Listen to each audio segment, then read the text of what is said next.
How important is communication in working together as a family?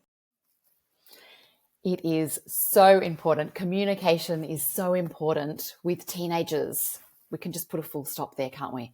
But if your teenager has been diagnosed with MS, communication it just reaches another level.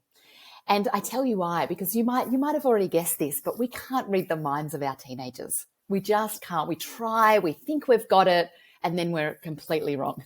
So I think when your teenager has been diagnosed with MS, it's really important to have a conversation with them about the fact that you can't read their mind, but you also can't read their invisible symptoms.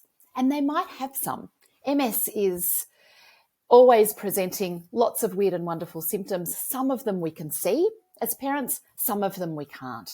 And we want to be on the journey with our teenagers. We want to know what's going on for them. So we need to help them understand that they need to use their words so that we understand where they're at with their MS.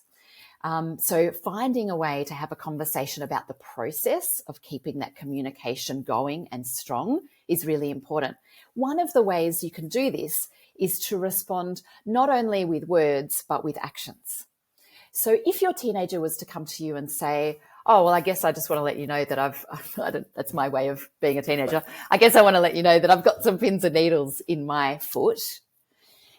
They need to know that you're going to be cool with them sharing this information.